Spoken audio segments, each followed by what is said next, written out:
रानी है, रूठी रानी के नाम से जानते हैं। हालांकि अभी जब मैं पिछली क्लास में पढ़ा रहा था तो मैंने बताया था कि मेवाड़ में एक राजा जी हुए थे जयसिंह, और जयसिंह की एक परमार वंश की रानी थी कोमला देवी, उनको भी रूठी रानी कहा जाता है, और जयसमंद के पास में उसके महल बने। पर फिर भी अपने राजस्थान की हिस्ट्री में जिस रूठी रानी का नाम लेते हमारे जो दिमाग के अंदर थी वो मालदेव की रानी थी। एक कहानी है, सुनिए आप। हुआ यूं कि जब मालदेव इधर उधर आसपास में अटैक कर रहा था, जब उसने नागौर, अजमेर, जालोर सब जगह अटैक किए, बीकानेर, बहादुराजून, रायपुर सब पर अटैक किया, तो उसने जैसलमेर पे भी अटैक किया। और जैसलमेर में उस समय एक राणा जी हुआ करते थे, लूणकरण कर्ण भाटी, भाटी राजा हुआ करते थे यहाँ पे। जैसलमेर वाले भाटियों को लगा यार पार पड़ेगी नहीं, और कहते हैं उन्होंने जैसे तैसे करके पैसे टक्के देके यहाँ से मालदेव को वापस भेज दिया था। फड़ौदी वाले किले विलेन दे दिए थे, भाई तुम चला जा यार, वापस चला जा, ये वाला एरिया लेके हमारी लड़ाई करने की हिम्मत नहीं। मालदेव एक बार तो एरिया वगैरह लेके वापस आ गया था। अब जैसलमेर वाले भाटियों ने आपस में बैठ के सोचा कि यार आदमी एक बार पैसे लेके या एरिया लेके चला गया, इस बात की क्या गारंटी है कि दोबारा नहीं आएगा। और हमने इतिहास के अंदर देखे, मैंने बताया था आपको कि गुजरात वाले बहादुर शाह को कर्मावती ने रणथंभोर का किला दे दिया था, फिर भी अगले ही साल उसने अटैक कर दिया। तो यार ऐसे तो पार पड़ेगी नहीं, कोई परमानेंट इलाज करना पड़ेगा। क्या परमानेंट इलाज किया जाए? परमानेंट इलाज तो युद्ध, युद्ध किया जाए। किसी ने कहा यार युद्ध करेंगे तो मालदेव अपना परमानेंट इलाज कर देगा, वो शक्तिशाली आदमी। तो क्या किया जाना चाहिए? लूणकरण की बेटी थी उमादे, उमादे नाम की राजकुमारी थी, बेहद सुंदर राजकुमारी। दे का मतलब देवी है भाई, अपने राजस्थानी में देवी लिखते थे। कई राजकुमार उससे शादी करना चाहते थे, और किसी ने सलाह दी कि क्यों ना उमादे की शादी मालदेव के साथ कर दी जाए। उमादे सुंदर राजकुमारी है, उसके लिए योग्य वर की जरूरत है, और मालदेव से ज्यादा योग्य वर कौन हो सकता है? उत्तर भारत का सबसे शक्तिशाली राजपूत राजा था, यदि मालदेव के साथ में अपने रिलेशन हो जाएंगे, बेटी को अच्छा घर मिलेगा और अपना जमाई बन जाएगा, फिर तो क्या ही हमला करेगा, अपने लिए आक्रमण भी समाप्त हो, ये भी समाप्त। लूणकरण जी ने हाँ बदली, भाई ठीक, शादी कर देते हैं। मालदेव के पास में समाचार भेजा गया कि साहब जैसलमेर वाली अपनी राजकुमारी उमादे की शादी आपसे करना चाहते हैं, क्या आप तैयार हैं? मालदेव जी तैयार ही बैठे। मालदेव जी ने कहा साहब पक्का, मत कर लूंगा, सुंदर राजकुमारी से क्यों नहीं शादी करना चाहिए। कहते हैं मालदेव जी यहाँ से बारात लेके जैसलमेर गए, खूब बड़ी सी बारात गई थे, बड़े राजा की बारात जाए तो जानी थी। तो अभी भी अपने गांव में रिवाज होता है कि जब बारात जहां पे रुकती है, डेरा बोलते हैं, डेरा। आप डेरे कैसे समझोगे, कोई इंग्लिश मीडियम वालों के समझ नहीं है, शहर वाले टावरों के। राज के प्राथमिक विद्यालय गांव में तो उसी में रुकती है आजकल, तो जाके मैरिज गार्डन टाइप का कर दो जी, होटल कर दो जहां पर आप बारात को रुकवाते हो, तो डेरा बोलते हैं उसको। तो कोई ना कोई जगह होती है जहां पे बारात को रुकवाते हैं। तो पहले ऐसा हुआ करता था गांव में, तो अभी भी होता है कि जहां भी बारात रुकती है, वो जो डेरा होता है उसको देखने के लिए महिलाएं जाती है। और जब महिलाएं वो डेरा देखने के लिए जाती है, उस समय गीत गाती है, जिस गीत का नाम है ना कि जल्ला गीत कब गाया जाता है, तो आपको बताएंगे कि जब बारात का डेरा देखने के लिए जाते हैं उस समय गीत गाया जाता है। याद रखना थोड़ा कि बारात का डेरा देखने जाते समय। तो भाई जैसलमेर की सारी महिलाएं जो थी वो बारात का डेरा देखने के लिए चली गई। राजकुमारी उमा दे ने जब ये सुनी कि मेरी बारात इतनी बड़ी आई है, इतने हाथी इतने घोड़े आए, तो उसके मन में भी चाहो कि मैं भी मेरी बारात का डेरा देखूं कहाँ रुकी हुई है, पर दुल्हन घर से बाहर कैसे निकले। मुझे लगा क्यों ना मैं जैसलमेर के किले के ऊपर जाके, और वहां से तो सब कुछ दिखेगा, और वहां से मैं डेरा देख लेती हूँ। तो जब जैसलमेर के किले की सीढ़ियां चढ़ रही थी, तभी उसने अचानक एक रूम के अंदर लड़ाई की आवाजें सुनी।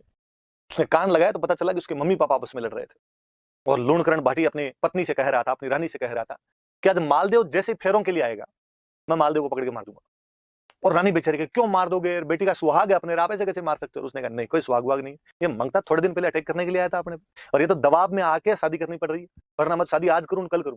अब ऐसे तो इसको प्रत्यक्ष युद्ध में तो मार नहीं सकते, डायरेक्टली तो इसको मैं मार नहीं सकता, इसलिए आज मौका है, फेरों में तो अकेला आएगा, अकेला आएगा तो मैं मार दूंगा इसको, और यदि तूने किसी को बता दिया तो देख लेना पहले तेरे को मारूंगा। बेचार रानी डरी हुई, क्या करे पर पति के सामने। जब उमादे ने बाहर ये सब बातें सुनी, उमादे को लगा अब क्या किया जाए। एक तरफ मेरे पिता है जो मेरे होने वाले पति को मारना चाहते हैं, एक तरफ मेरे पति हैं जिनको इस धोखे की जानकारी नहीं है, मुझे क्या करना चाहिए इसमें। और फिर उसे लगा कि किसी हिंदू लड़की के लिए सगाई अपने आप में आधा विवाह होता है, और मुझे मेरे पति का साथ देना चाहिए।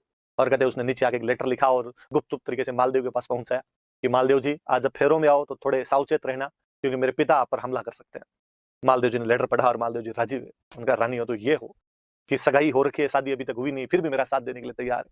उन्होंने वापस समाचार भेजा कि थैंक यू, जैसे तुम वैसे नहीं मरता इनसे, पर तुमने थोड़ा सावचेत कर दिया तो ठीक है। और अब मालदेव जी ने अपने साथ में जो बाराती गए हुए थे उनमें से दो ढंग के बॉडी बिल्डर से छांटे, और उन बॉडी बिल्डर को कहा कि तुम दोनों का एक ही काम, आज लूणकरण को फेरों में मत आने देना जब तक मेरे फेरे नहीं हो जाए, बाकी मैं देख लूंगा। उन्होंने कहा ठीक है। मालदेव जी गए तोरण मारने के लिए, तोरण की सारी रस्में खत्म हुई, मालदेव जी अंदर फेरों के लिए गए, बाकी वाले बाराती महफिल के अंदर जाके बैठे, पार्टी सार्टी चलने लगी। लूणकरण जी भी इधर उधर, अब तक तो बिजी थे। लूणकरण जी ने कहा अच्छा, मालदेव अकेला अंदर चला गया, तब लूणकरण जी घर के अंदर जाने लगे। और वो जो दो राठौड़ इधर से गए हुए थे, बाराती इधर से, थोड़े बॉडी बिल्डर जिम विम जाने वाले से थे, उन्होंने लूणकरण जी कहा अरे लूणकरण जी किधर जा रहे हो अंदर, वो ताक में बैठे थे यार। लूणकरण जी ने कहा मैं तो अंदर जा रहा हूँ फेरों। अरे क्या फेरों के अंदर जा रहे हो, यहाँ बैठो, दो चार पेग सेक लो हमारे साथ के अंदर। और उन्होंने कहा अरे नहीं नहीं आप समझते नहीं, अंदर तो कन्यादान करना है, मुझे अंदर जाना पड़ेगा। उनका कन्यादान कोई कर देगा, कन्यादान भाई कर दे, कन्यादान चाचा जी कर दे, कन्यादान ताऊ जी कर दे। और वास्तव में ये तो मैंने फिल्मों का फैशन देखा है कि फिल्मों के अंदर यूं दिखाते हैं कन्यादान पापा कोई करना पड़ता है ना, गांव में तो देखते हैं यार कोई कर देता है कन्यादान, ही तो करना, घर का कोई सदस्य होगा कन्यादान कर देगा। फिल्मों वालों ने कई रस्में चला दी, वरना पहले नहीं होता। वो तो मुझे तो हमेशा ये बड़ा अजीब सा लगता है, मैं शहरों में फिल्मों में जब आगे देखता हूँ कि यहाँ पे लड़की की शादी होती है तो भी सब घर वाले सज धज के एकदम तैयार रहते हैं। गाँव के अंदर क्या लड़की की शादी में भूत भुआड़ी हुए रहते हैं, पता ही नहीं चलता है बहन बेटी की शादी हो तो कि आराम करने का मौका नहीं मिलता, कौन नए कपड़े पहने, कौन तैयार हो, जैसे चल रहा है वैसे करते रहो अपने आप। पर शहरों का फैशन है, पैसे वाले लोग होते हैं, काम करने वाले दूसरे होते हैं, यहाँ सब सज धज, पता ही नहीं चलता बाराती कौन है घराती कौन है। वरना गाँव में तो पता ही चल जाता है अपने आप में कि भाई बारात वाले कौन है, इधर वाले मंडे वाले कौन है अपने आप में। तो लूणकरण को उन्होंने बिठा लिया, बैठ जा। लूणकरण जी समझ गए, इनको पता तो चली गया। लूणकरण जी चुपचाप बैठ गए, कहते मालदेव जी के फेरे संपन्न हुए एकदम। दूसरे दिन मालदेव जी की बारात वापस रवाना होने लगी। जब पहले राजकुमारियों की शादी करते थे तो कहते भाई राजकुमारी अपने ससुराल जाके खुद काम थोड़ी करेगी, तो काम करने के लिए दासियां होनी चाहिए, तो साथ में दासियां दिया करते थे। तो कहते हैं उमा दे के साथ में एक लड़की भेजी गई। उमा दे ने कहा और किसको मेरे साथ में भेजा जाए, एक दासी भेजी गई जिसका नाम था भारमली, इसको साथ के अंदर भेजा गया। हुआ यूं, थोड़ी सी फिर एक बात सुनिए आप। कहते हैं कि ये भारमली के मम्मी पापा के बारे में पता ही नहीं था, इसके मम्मी पापा कौन थे कौन नहीं थे। जब ये पैदा हुई थी, पैदा होते इसको फेंक दिया गया। अभी भी अखबारों में अपने पढ़ते रहते हैं, कन्या शिशु कचरे के ढेर में मिली, कन्या को फेंक दिया गया। आज अपने यदि ऐसी कोई बच्ची मिल जाए तो अपने क्या करें, अपने हॉस्पिटल वालों को देख के आते हैं, अपने पुलिस वालों को बताते हैं इस बारे में। उस टाइम पुलिस कौन, राजा, हॉस्पिटल कौन, राजा। तो बच्ची किसी को मिली तो उन्होंने ले जाके लूणकरण जी को दे दी, और लूणकरण जी ने उसको पाल पोस के बड़ा किया। उमा दे के साथ में बड़ी हुई थी, उमा दे की खास सहेली थी। और उमा देव ने अपने पापा का, पापा इसको मेरे साथ भेजो ताकि मेरा मन लगा रहे वहां पे। ठीक है भाई, मालदेव जी ने कहा साथ में ले जाओ इसको। कहते हैं भारमली उनके साथ में चली गई। शाम को मालदेव जी की सुहागरात आई। मालदेव जी थोड़ा नशा पता किया ही करते थे, नशा वगैरह लेके वो अपने रूम के अंदर आए, और तब तक उमा दे तैयार नहीं हुए, रानी थे, श्रृंगार वगैरह कर रहे थे, सज धज रहे थे। उमा दे को समाचार मिला कि सब राव जी अपने महलों के अंदर आ गए। उमा दे को लगा कि मुझे थोड़ा टाइम लगेगा, तो उसने भारमली दासी थी उसके पास ही बैठी थी, सहेली थी उसकी, और उसने कहा कि भारमली तू एक बार जाके राव जी, राव मालदेव थे, राव की उपाधि, राव जी को जाकर देख, मुझे थोड़ा सा टाइम लगेगा। कहते भारमली गई, और भारमली बेहद सुंदर थी खुद भी, और मालदेव जी नशे के अंदर थे। उमा देव को जब इस बात का पता चला कि मेरे पति ने ये गलत काम किया है, उसने मेरा वेट करना ही सही नहीं समझा, और उसने कहा कि ऐसे लिच्चड़ पति का मुंह तो मैं आज देखूं कल देखूं। उसके बाद उम्र भर उमा दे ने मालदेव का मुंह वापस नहीं देखा था। इसलिए उन उमा दे को हम किस नाम से जानते हैं, रूठी रानी के नाम से जानते हैं। तो याद रहेगी बात कि रूठी रानी किसे कहा जाता है, तो रूठी रानी उमा देव कहा जाता है। कहाँ की राजकुमारी थी, तो वो जैसलमेर के भाटी राजा लूणकरण की बेटी थी। कौन सी दासी की वजह से नाराज हो गई थी, तो वो भारमली नामक दासी की वजह से नाराज हो गई थी, और उसने मालदेव का आजीवन बाद में मुंह नहीं देखा था। यहाँ से चली गई थी, अजमेर का टारगेट खाली करवाया था, तब बाद में जोधपुर के पास में किसी गांव के अंदर आके रहने लग गए थे। कई दिन बाद में एक बेटा गोद ले लिया था, मालदेव का बड़ा बड़ा बेटा था राम सिंह, दूसरी किसी रानी से राम सिंह हुआ था, उसको गोद ले लिया था, और उसके साथ में गुंदोज रहे, मेवाड़ में जगह पड़ती है केलवा, वहां चले गए थे। पर कहते हैं कि जब मालदेव जी की मृत्यु हुई थी, और जब केलवा में उमादेव थे, वहां पर उनको समाचार मिला कि भाई मालदेव जी की मृत्यु हो गई, तो उमादेव वहां पर उनके साथ में सती होते हैं। मालदेव जी की पगड़ी भेजी गई थी, और उस पगड़ी के साथ में सती हो गए थे। और उन्होंने कहा भाई वो बेलखना था, उसने अपने पति होने का धर्म नहीं निभाया, उसने गलती की, बाकी मैं पत्नीव्रता नारी हूं, मैं अपने पत्नी होने के सारे धर्म निभाऊंगी। और वो मालदेव जी के साथ में बाद में सती हो जाते हैं। उस उमादेव जैसी पतिव्रता नारी को हम आज भी याद करते हैं, उसके स्वाभिमान को याद किया जाता है। क्या स्वाभिमानी महिला थी, जिसने गलत बात की, पति की गलत बात को स्वीकार नहीं किया तो नहीं किया, और आजीवन अपने पति से अलग रही। इसलिए हम उसको किस नाम से जानते हैं, रूठी रानी के नाम से जानते हैं। अजमेर के तारागढ़ किले में रही थी, बाद में फाइनली लास्ट में तो राम को लेकर केलवा चली गई थी, और केलवा में वहां अपने पति की पगड़ी के साथ में क्या हो गई थी, सती हो गई थी। मूल तो कहानी ये है। फिर भी थोड़ी सी से जुड़ती हुई एक बात और है, आगे थोड़ी सी बात सही आपको समझ में आएगी, मैं फिर आपको बात बताता हूँ। देखो, कहते हैं कि उमादेव जब यहाँ जोधपुर के आसपास में कोसाना कोई गांव था, वहां पर जब रह रहे थे, तब एक दिन मालदेव जी को लगा कि यार मेरी गलती थी यार, मेरी गलती की वजह से उमादेव वापस चले गए, इसलिए उमादेव को मना के वापस लाया जाना चाहिए। और मालदेव के दरबार में एक बहुत अच्छे कवि हुआ करते थे, ईसरदास जी, और मालदेव ने ईसरदास जी को कहा, ईसरदास जी यार आप जाओ और जाके उमादेव को मना के लेके आओ। ईसरदास जी गए, और ईसरदास जी ने जाके उमादेव को मनाया, मना भी लिया, और कहा आपको वापस चलना चाहिए, वापस चल के मालदेव जी के पास रहना चाहिए। उसने कहा नहीं, एक बार जिस आदमी को छोड़ के आ गई उसके पास वापस मैं तो आज जाऊं कल जाऊं, और फिर मैं वापस गई तो क्या इज्जत रह जाएगी। लोग कहेंगे कि पहले तो मुंह सुजा के गई थी, और एक बार मनाया देते हैं वापस आ गई। ईसरदास जी ने कहा ऐसी कोई बात नहीं है ना, आपको बाकायदा पटरानी का दर्जा दिया जाएगा, मालदेव आपसे माफी मांगेगा, 10 लोगों के सामने माफी मांग लेगा, आपकी इज्जत को बरकरार रखा जाएगा। उमादेव ने कहा देखो बाढ़ जी, आप कह रहे हो तो मैं साथ चल लूंगी, पर मेरी इज्जत में तनिक भी कमी नहीं आनी चाहिए। ईसरदास जी ने कहा मेरी गारंटी, आप तो साथ चलो। उमादेव को लेके वापस आ रहे थे, रानियां पालकी में बैठ के आया करती थी, उमादेव पालकी में बैठ के आ रहे थे। कहते इधर बाकी रानियों को जब पता चला कि उमादेव आ रही है, तो उनको लगा उमादेव पटरानी बनेगी, अपनी जो वैल्यू खत्म हो जाएगी पूरी की पूरी। जिनका सही है, उमादेव को नहीं आना चाहिए, मालदेव जैसे आदमी के पास तो कतई नहीं आना चाहिए, जिसने गलती की थी उनके खिलाफ, तो आपको समझाना चाहिए। आसानंद जी का पक्का। और कहते हैं आसानंद जी जिधर से उमादेव की पालकियां आ रही थी उधर बाहर जाके खड़े हो गए, और जैसे उमादेव की पालकियां पास है, आसानंद जी ने जोर जोर से एक दोहा बोला कि मान रखे तो पीऊ तज, पीऊ रखे तजमान, दो दो गेंद ने बंद हु एक एक खंबू ठाण। मतलब कि मान रखे तो पीऊ तज, मान मतलब सम्मान, पीऊ मतलब पति, यदि सम्मान चाहिए तो पति त्याग दो, पीऊ रखे तजमान, पर यदि पति चाहिए तो सम्मान त्याग दो। मतलब दोनों में से एक मिलेगा। मालदेव जी मिल गए तो इज्जत नहीं मिलेगी, इज्जत मिलेगी तो मालदेव जी नहीं मिलेगी। कि आज उमादेव की इज्जत है कि उमादेव वह रानी है जो अपने पति को ठोकर मार के चली गई, जिसने मालदेव जैसे शक्तिशाली सम्राट को और ठुकरा दिया, जिसने 9 कुंटी मारवाड़ का राज्य त्याग दिया, और आज उमा देवी गीत गाए जाते हैं, दोहे बोले जाते हैं। तो इज्जत तो है, लेकिन पति नहीं है उसके पास। यहाँ आगे तो पति तो मिल जाएगा, पर ये जो इज्जत अब मिली हुई है, ये नहीं मिलेगी वापस। दो दो गेंद न बंद हूं, गेंद का मतलब होता है हाथी। दो दो हाथियों को नहीं बांधा जा सकता, एक एक खंभे उठान।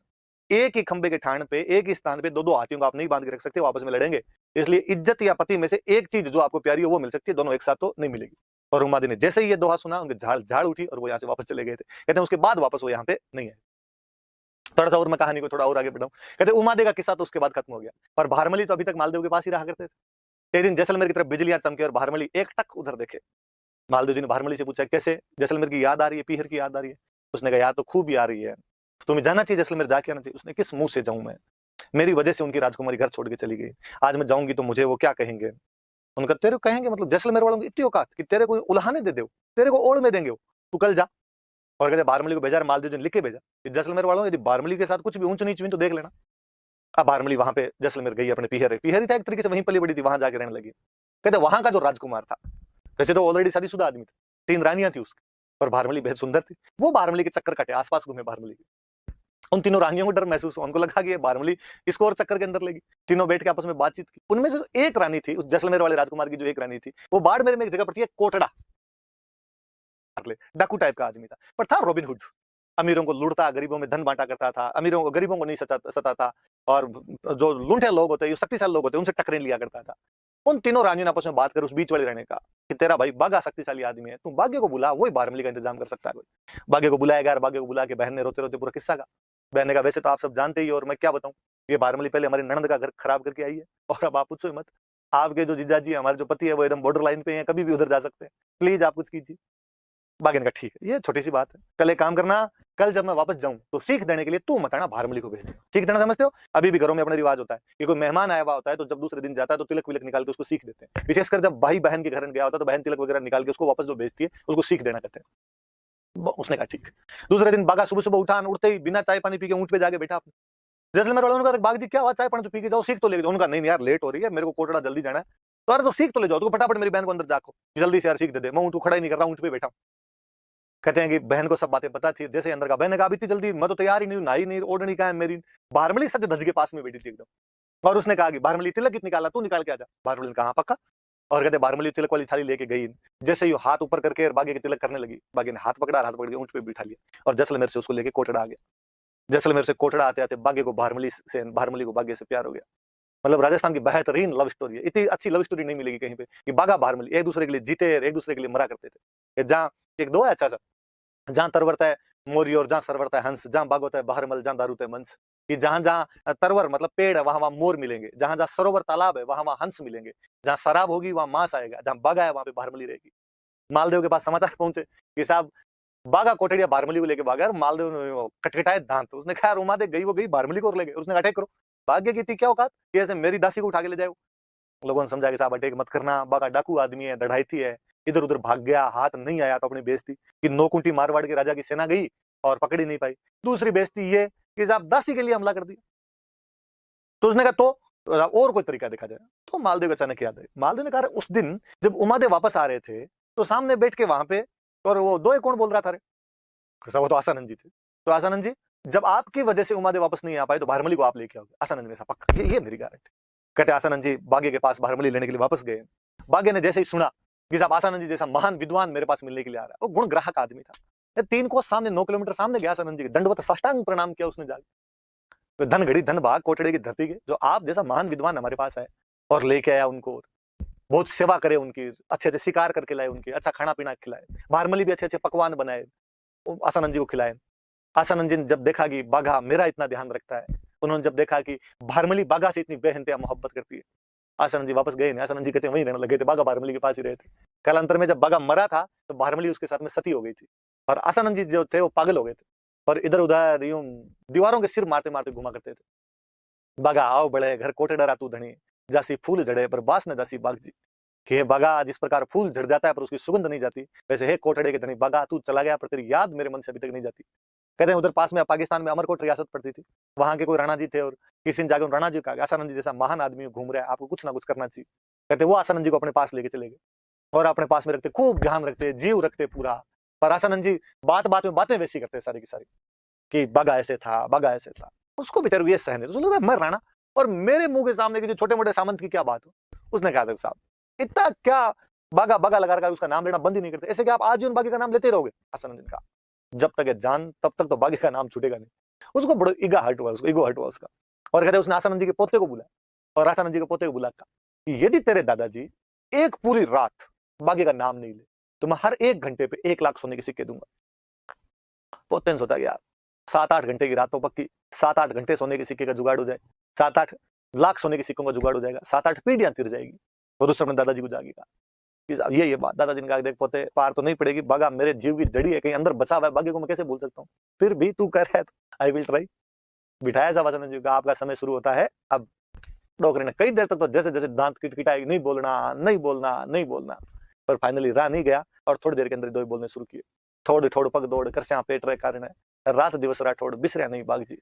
ये पेट की लड़ाई तो आदमी कहीं पूरी कर लेगा, ये पैसे टक्के की लड़ाई तो कहीं कमाई करके मांग के कैसे पूरी की जा सकती है। इस पेट की लड़ाई के लिए बागा तेरे को कोई कैसे भूल सकता है। पोते ने माथा पीट लिया। फाइनली आसानंद जी वैसे बागा को याद करते करते बाद में एक्सपायर हुए थे। तो क्या बागा भरमली की प्रेम कहानी है, क्या बागा और आसानंद जी की दोस्ती है। इतिहास ऐसी कई कहानियों और ऐसी कई दोस्तियों से भरा पड़ा है, खंगाल खंगाल के निकाले जाए तो ऐसे ऐसे प्रसंग उठकर सामने आते हैं जो असंभव होता है उन चीजों पे, क्या लोग रहे थे वो। अब चलो आगे, ये कहानी इसके माध्यम से ईश्वरदास जी रासानंद जी मैंने बताया, आगे अभी अपने काम आएंगे, कैसे काम आएंगे मैं अभी बताता हूँ।